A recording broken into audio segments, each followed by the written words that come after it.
এর মূল বক্তব্যই হচ্ছে যে একটা হলিস্টিক ডেভেলপমেন্ট, সামগ্রিক বিকাশ। বারবার কথাটা উঠে আসছে রোড মেমোরাইজিং।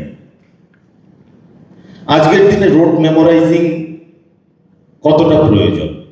আমার পকেটে 10,000 টাকার একটি যন্ত্র আছে, তার ভিতরে অনেকগুলো অ্যাপস আছে, তার যে কোনোটিকে আমি যদি জিজ্ঞেস করি সে আমাকে সঠিক উত্তরটি দিয়ে দেবে। জার্মানির চ্যান্সেলরকে মনে রাখাটা আজকের দিনে কতটা জরুরি। তো সেই জায়গা থেকে আমাদের শিক্ষাটাকে ছাত্রছাত্রীদের মধ্যে অনুসন্ধিৎসু মনোভাব কি করে নিয়ে আসা যায় সেদিকটাতে আমাদের এগিয়ে যেতে হবে। তাদের ব্রেনটাকে স্টর্মিং করতে হবে, তাদের ব্রেন ওয়াশ করলে চলবে না। আজকে আমাদের মাননীয় প্রধানমন্ত্রী অতি সম্প্রতি ঘটে যাওয়া একটি ঘটনার পরিপ্রেক্ষিতে তিনি একটি ভিডিও বার্তায় বলেছেন যে যাদেরকে আজকে আমরা জেন জি বলছি এবং জেন আলফা বলছি, আমরা অনেকেই তাদেরকে আজকে বিভিন্নভাবে দাগিয়ে দিচ্ছি যে জেন আলফা তাদের ভারতবর্ষের প্রতি কোনো ইন্টিগ্রিটি নেই, তারা হয়তো খুব খারাপ পথে চলছে।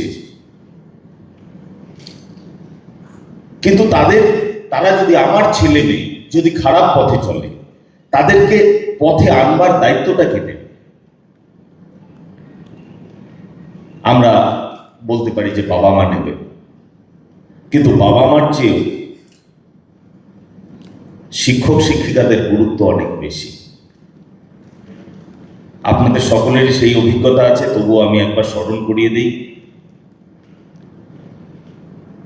স্কুলের মাস্টারমশাই আমার ছেলেকে ক্লাস 3-তে পড়ে কিছু একটা বিষয় বলেছিল, ঠিক মনে পড়ছে না এখন কি বিষয়টা বলেছিল, কিন্তু আমি তাকে আমার পাণ্ডিত্য দিয়ে আর একটু সংশোধন করে তাকে আর একটু ভালো উত্তর বলে দিলাম, কিন্তু সে সেটা মানতে রাজি নয়। বলছে না দিদিমণি এটা বলেছে এটাই ঠিক।